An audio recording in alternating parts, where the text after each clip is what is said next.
Welcome back. Tyler Millwood had a problem. What a tough break. The 31 car, the kid's running second, and he's got a problem under the hood. They've been to pit road. He's got to go to the back of the field. And this is a deal where I don't think you can get back to the top. Getting ready for a restart. Pontiac safety car dives for pit road. We'll get an update in a moment from Derek Bernasiglio. Green flag is back in the air to begin lap 37. Jason Hogan has been the dominant car. McCurley and Satterfield. Let's get it downstairs. Guys, just a follow-up on the 31 of Tyler Millwood. He was down here getting his car worked on by the crew, has a power steering problem, and we just found out he's going to run the rest of this race without power steering at all. I hope he goes to the gym a lot because these cars run a lot of caster. And what I mean by that, there's a lot of energy that takes to turn the steering wheel, plus the fact that there's a lot of banking that creates a lot more force. He has got his work cut out for him here tonight. His forearms will be sore when this one's over. Preston Peltier a little further back, fifth right now in the 5 car. Clay Jones, who was a local standout in that red and white 15, right behind him sixth. Jess Maddox, who started on the front row in the 89, runs along in 4th spot. All these cars, I think, are going to have their work cut out for them. We look a little further back. Jay Middleton has finally gotten by Ryan Blaney. Gene Carilla there in that black 05 out of Pennsylvania. Another teenager, 15 years of age. He's trying to race his way up. Chris Fontaine trying to battle back in the 47F. Lap cars fall to the inside. Here comes Jones taking a look to try to get around the 89 of Maddox. He had a good, strong move on the bottom, but there was a lap car. He had to pull back up in line. What's amazing to me is these young kids, 14, 15 years of age, they're making great laps. It's the older guys that are making all the mistakes out here. Taylor Satterfield third. Jones in 6th position now behind Peltier. Enterprise running order, top of your screen. 40 laps on the books.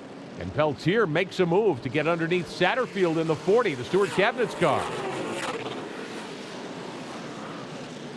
Down into turn number 1, coming up onto the backstretch. These cars are so evenly matched. Got the rules package in this RC Cola Moon Pie ASA Southeast Asphalt Tour. Really good, I think, from the engine side. It is, but it's all about momentum. So a young driver has to learn how to keep his momentum up. You just saw Jess Maddox had a little bit of a bump and run with the 40 car. That opened the door for the 50. You make one little mistake, and everybody blows by you. Here comes the 74. And hey, just a couple laps ago, he was in front of all these cats. Jay Middleton trying to lock down the season championship in the inaugural year of the RC Cola Moon Pie ASA Southeast Asphalt Tour. Up in the fight for 6 now with Jess Maddox. Maddox on the high side, not where you want to be. Obviously, you got to be down on the white line to be quick here tonight. I think that's the thing. You get a better angle down to the bottom, and you want to pick the white line up on, boom, right there on the exit line. That keeps your momentum up onto that straightaway. Carries a lot more speed. Gene Carilla in the 05. He is from Pennsylvania.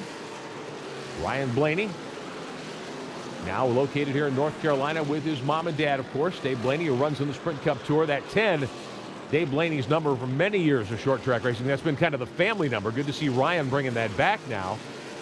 Dave says he's really into it. He graduated from Bandoleros and Legends cars and quarter midgets and go-karts. Just getting his feet wet in late model racing with the ASA Southeast Asphalt Tour. It's good to have him here. Chris Fontaine out of Florida in the 47F. He's battled hard here tonight. Hasn't had the best race car. He's been having trouble staying in contact with the leaders tonight. Meantime, Jason Hogan in the 92 out of Cleveland, Georgia. Very impressive. A guy that hasn't had a lot of problems here tonight has got to be the 92 car. He's just kind of freewheeling around the racetrack tonight, picking his places where he's going to go around lap traffic and just easing his way around the racetrack. It's really nice when you have that type of race car. Drivers have seen the crossed flags. 50 down, 50 to go as we check your running order at the top of the screen. Second spot was in play earlier. Preston Peltier has gotten by the 1 of Stephen McCurley. Now he's got Taylor Satterfield back there. And Clay Jones. That's a good 3-way battle for position behind the race leader. Oh, and McCurley slips up the racetrack. That opens the door for Satterfield. Satterfield powers by on the inside, as will Clay Jones. Clay Jones with a lot of laps around this racetrack. Very impressive. Maybe he'll be the guy to watch in the last half of this race. Jones has lost contact with the leader. He could certainly use a caution at this point. Here's Middleton now, trying to make a move and get a run on McCurley. Slower traffic at the bottom, and that's been a factor here tonight. And that is a big issue because this is all about maintaining corner speed with these type of race cars. It's a momentum thing. If you catch that lap car at the wrong point, it kills all your momentum, and that's where Jason Hogan has a huge advantage. All the series information you need 24/7. The official website is www.asasoutheast.com. Coming off turn 4, McCurley And the 74 Middleton, a little bump and run action there as well. Again, McCurley can't keep that car on the bottom. This for 5th spot. Jess Maddox back there watching. Middleton's going to make the move on the inside and get the spot. Middleton's really showing what he has right now, working his way up through there. We're going to ride along with him down into the corner. You see the one car twitches just a little bit. He's still got the run. He's got the run out up. Easy. If you can hold him up there going into the corner, that's what he did. Held him out there. A little bit of defense works a long way. Took the line away from him. When they say Rubbins Racing, that's kind of what they're talking about in this short track stock car series that we have. Maddox in the 89 is going to try the same move. And if McCurley can't keep that car down on the white line, he's got a problem. I haven't seen the rotors going on the front of the one car, but I think that he's got a brake issue. I think he's using a lot of brakes coming down the hill, and that really works on the front tires. He's good on the short runs. As the run goes longer, that's where it really shows up. Well, from Humboldt, Texas to Kenly, North Carolina as a long tow. He's never run here before. Is this a hard place to learn your first time? I think if it's not your type of racetrack, he was very good on the flatter type racetracks. He's got a little bit of a learning to do on these high banks. Caution. Caution on lap 58. Yellow flag waves. We've got an incident on the racetrack, and the call is debris. The officials in the tower say there is debris on the racetrack, so that will bring out the yellow flag and let the field close back in on Jason Hogan as we get set for a restart.